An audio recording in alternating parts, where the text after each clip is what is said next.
Welcome back to our channel. So this is officially our day 2 here in Bali. And right now is naka-check-in kami sa Dwarakas, the Royal Villas here in Ubud. Kasi of course, hindi naman pwede na magpunta tayo ng Bali na hindi natin na-experience mag-check-in in one of the luxury private villas here in Bali. So ayan, so ngayon, itutour ko ngayon sa aming villa na nakuha namin.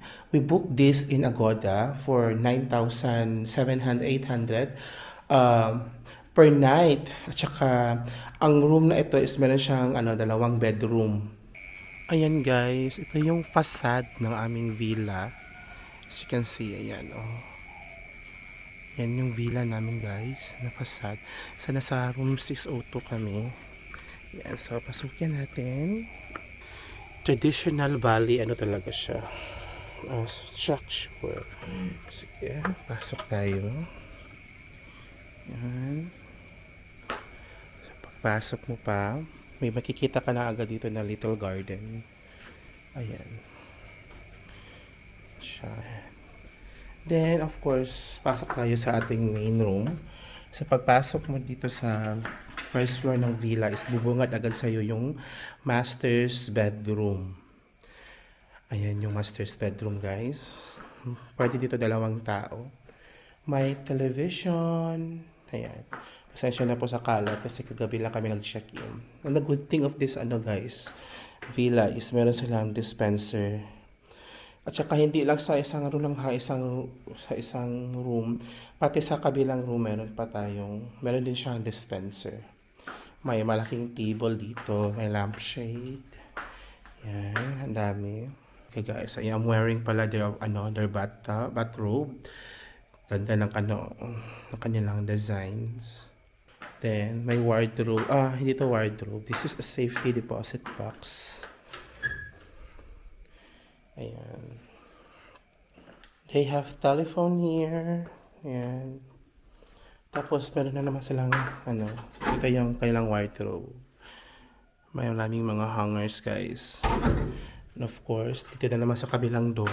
As you can see, may door na naman siya. Hulaan nyo, guys, kung ano to. This is the comfort room. Buksan natin. Ganda ng comfort room nila, oh. Ang spacious guys, super duper spacious. They have bidet. They have also sanitary kits here. Isa sa mga talaga nagustuhan ko dito guys is yung mga hand soap nila. Hanap ko na saan yung mga hand soap. Andito lang pala siya sa isang jar. Ayan o. Ayan. Very nice. Then, dito naman is meron silang hot and cold shower. And of course, may extension pa dito sa CR nila. So natin. Daming mga locked. Guys, look at what is this. This is a jacuzzi. Bathtub. Ayan. Then, meron din pa palang shower dyan, guys. That comprises the master's bedroom. Pagpasok mo pa lang dito sa villa, guys. At of course, we will explore pa. Meron pa kasi itong extension aside from that. Ayan. Ayan guys, may door tayo dito sa kabila. Ayan. Okay. Ito yung mga lock nila. Guys, very traditional. So paglabas mo dito guys, meron na naman siyang small living room. And of course, isa sa mga highlight dito talaga guys, ang pinakagusto ko. Oh my God, you have your own private pool. Look at that. Oh my God. This is surely one of the most the experience here in Bali that you need to try. Kasi Bali is a Bali. Bali will not be Bali if you cannot be staying in a villa na meron siyang private pool. Tama lang yung lalim niya guys. Mga nasa leeg lang ko lang na part. Then dito may mga small garden na naman. Diyan yung kanina, yung daanan natin papasok. Then this is a 2-story villa. So meron pa tayong bedroom po sa ibaba. Itaas. Puntahan natin yan mamaya. Tapos meron pang shower dito guys. Para kung gusto mo mag-shower. Then may mga halaman na naman dito sa giliran.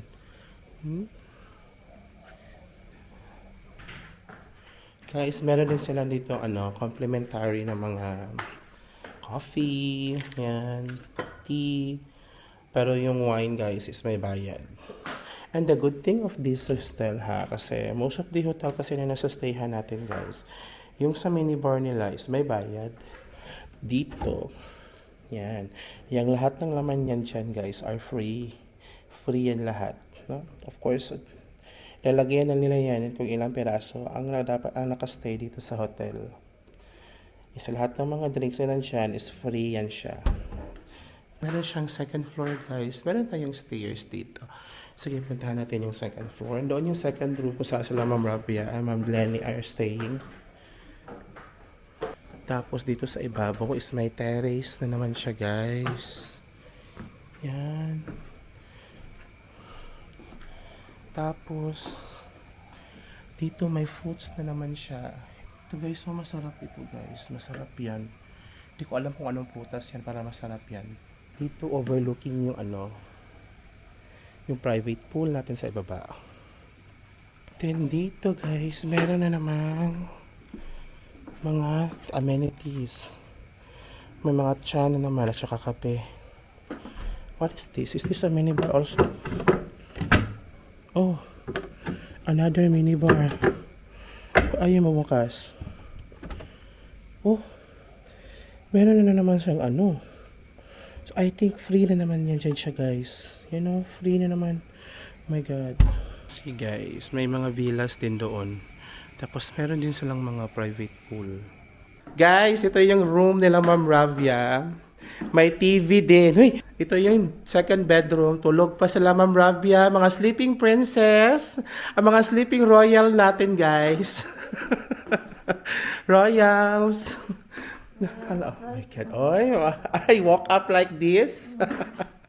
Yan nga. Meron din silang dispenser. Perfect. Dito yung comfort. Ha? Ito yung bathroom guys. Oh my God. Uy, dihin na pa yung spacious din siya. Kaso lang walang bathtub dito. Nandoon sa baba yung bathtub. Yan.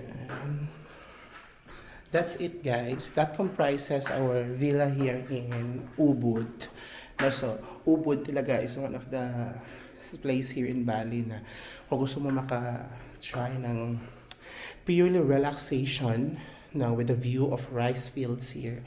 So, you have to be here in Ubud. So, ayan lang yung ating Dwarakas guys. Nabook namin to sa Agoda for 9,700. Balaki na yung villa niya guys. 2 bedroom na siya. Kasi supposedly 4 kami. So, nag-back out yung isa. Kaya ako na lang nag-stay sa isang room, sa isang bedroom sa baba. Yeah. So, 9,700 siya. Inclusive siya with breakfast.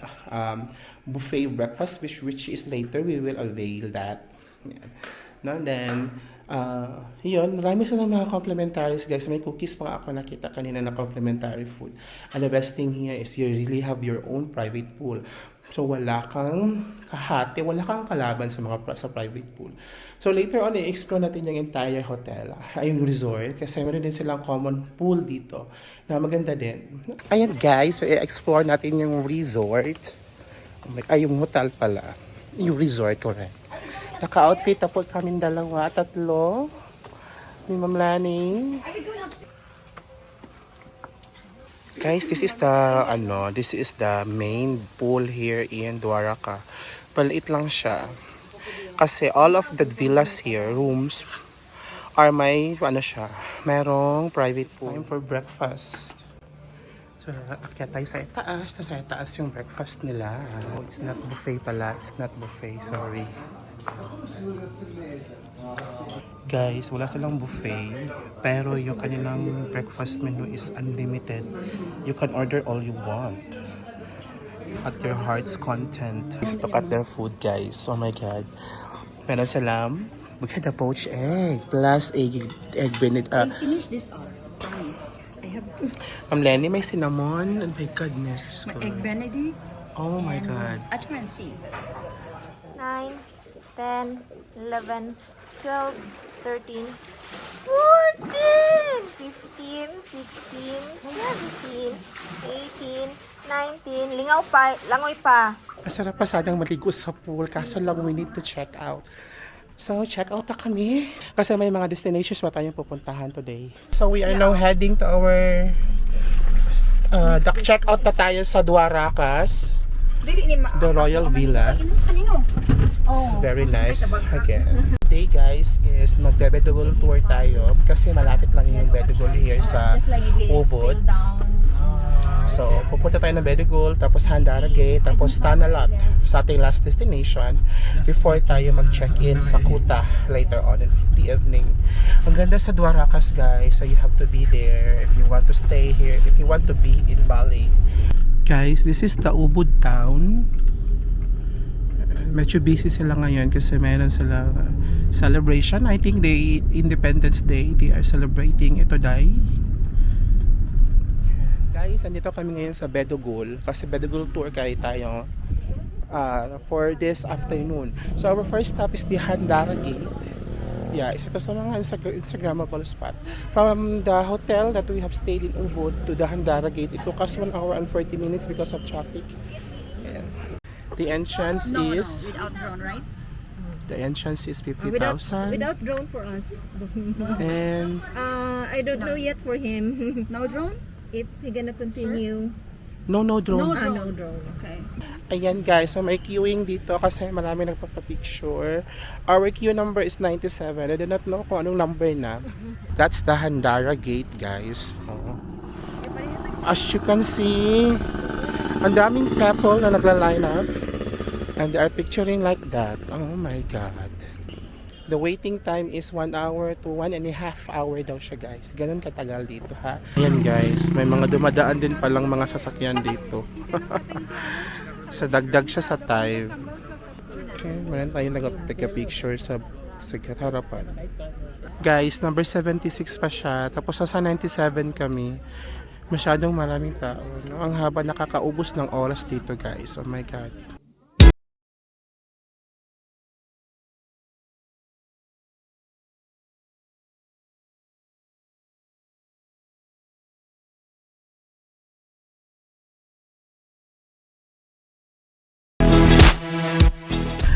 Ayan guys, we stayed for 2 hours in the Handara Gate and then we only took pictures for 5 minutes. Daron siya, kakaraming tao. Ha? Oh yeah, wala pang 5 minutes ata natapos na yung pictures. Ang dami kasi tao, ang daming nakaharap, ang daming nanood. Ang uban nila, huwag makipakialam. Yeah, okay. Ito siya. Sige, kaya na to siya. So next is we'll be going to Ulundanu, another temple here in Bedugul. After that is we'll proceed to the Tanalot. And guys, sa Ulundatu na kami. Malapit lang siya sa Handara Gate. Pinaka-minutes na Guys, umuulan na siya, maambon. Medyo maambon na talaga siya. But we are here at the Tanalot. I know, the Ulundanu Beratan. Yeah. Yun na yung entrance. That is the Beratan. Ulundatu Beratan. Talagang umuulan na talaga siya guys, na umaambon. Ganda mo, kahit na umaambon, halago. Dito yung makikita yung parang may guys, yung iconic na design ng Bali. Dito nyo siya makikita sa Ulundanu Beratan. Ayan, yan sa picture. And ito, yung lagi natin nakikita pag Bali, yan yung makikita dito sa Ulundanu Beratan. Guys, ito yan. Ito yung spot. Ang dami nagpa-picture. Pero sobrang lakas ng ulan na guys. Hindi na ito ambon. Wala na talaga. Yan, that's it. Yan ang spot dito guys sa Bali. Malakas na po yung ulan sa labas guys. So that is why we decided na to proceed to Tanalot. Since it's 1 hour, almost 2 hours pa yung drive papunta doon. From here in Bedugul. Maganda no sa Ulunda to, ni Ma'am Lenny. Yeah. Maganda yung place dito, guys. Kulangan pa nga ako sa time. Siguro maybe if you will be waiting in the Handara, you can go here first no while waiting for the queue. Para hindi masayang yung yung oras niyo. Susana no. Yeah. Kasi malapit lang itong Ulunda to sa Handara. Mga 10 minutes lang talaga siya. Along the highway pa rin din siya. So very accessible. So while waiting siguro sa Handara na number, Is, you can come here. Hours. Guys, nasa Tanalot na din tayo finally. After almost 2 hours of trip. Taya? 180. Guys, 60,000 yung entrance dito. I think that is around nasa mga 220 pesos. Ang entrance natin dito sa Tana Lot. Guys, we have arrived at Tana Lot. This is also another temple here. But where should... Ay, dito, welcome to Tana Lot. Guys, dito na yung papasok ng ating Tana Lot. Actually, if hindi siya cloudy, best spot to itong Tana Lot for sunset. But since medyo cloudy ngayon, so we cannot be able to see a sunset. May mga stores din pala siya along the way, oh. Ah? Here. Gani.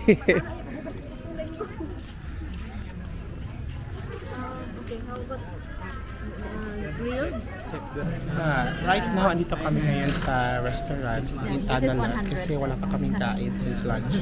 So magdi-dinner muna kami before entering the temple. Really? Satay in the house. Chicken satay. This is... Guys, ito yung food ko. It's a noodle. Oh my gosh. Guys, andito na kami sa Tanalat kaso lang gabi na. So, hindi na namin makikita yung parang small little island there. Pero may island daw dyan, guys. So, best daw dito, guys, pag sunset. Kanina, nakarating kami ng sunset pero walang sunset because maulap masyado. Most of the people here are wearing white. I do not know. Because today is Independence Day pala nila, guys. By celebration. Kaya sobrang traffic. At saka maraming flags along the way. Guys, dito pala banda yung sinasabi ko na parang may little island. Ayun, oh. Check pala, guys. Guys, hindi na kami makakapasok doon sa kabilang island na maliit. Kasi they are having a prayer here. So, bawal pumasok. Actually, yung Tana Lot niya is nagko-close siya around 7 p.m. Right now, it's 7:21. But naka-purchase na kasi kami ng ticket kanina ng maaga. Saka kami nag-dinner. Kaya nakapasok pa kami. Pero if ever hindi kami naka-purchase ng ticket, hindi ka na pwede pumasok dito at beyond 7 p.m. Ayan, guys. So, bawal pumasok dito kasi they are having a prayer. Doon sila sa kabilang island. Yun yung kabilang island, yung may mga umaakyat. Dahil nga close na Tana Lot, so we will not be going to Kuta now. Saan kami mag-check-in? That's another 1.5 hour ride. Actually, malapit lang naman yung distance niya. Nasa mga 24 kilometers, I think. Parang nasa 18 to 20 kilometers. Kasi lang due to the traffic. So parang aabot din siya ng 1.5 oras. Yan. Kasi sa Kuta na kami mag-stay for the rest of our night hanggang sa umuwi kami ng Pilas. Guys, after almost more than 1 hour, we are now here at Kuta. This is the Kuta beach. Kuta is very lively. Yan. Oh my God. We can't wait to explore this area tomorrow evening on Saturday also. Right now, we are still looking for our hotel because we need to rest. Looking for our partner. Oh my gosh, Lenny is there. Joke lang. We are now here at Guys, we have arrived at our second accommodation. This is very strategically located in Kuta. So good for 3, dalawa hair. Then, sa gitna yung bathroom. How much nga? 1,000. Tapos, dito sa akin, single bed. This is only good for 3 nights. Nasa mga 4 to 5K siya for 3 nights na. Guys, dito kami naka-check-in sa Palm Garden Kuta. Yan. Then, sa labas mismo ng hotel namin, guys, ang daming mga shops. Daming mga convenience store. At saka may mall sa gilid, guys. May money changer pa paglabas mo. Ayan. Look at that. Oh. This is the super duper very convenient, strategically located. You can imagine that. So, bibili lang tayo ng tubig. My God! Are you seeing this? The spa? There's another one here. Oh my gosh! Dito guys, the tote bags. Oh my God, guys. This is super duper very ayan. O sabot ha, kadali lang. Ato sabot. Bye man niya. So, dito tayo wala sa Circle K kasi bibili tayo ng tubig kasi walang free na water sa hotel.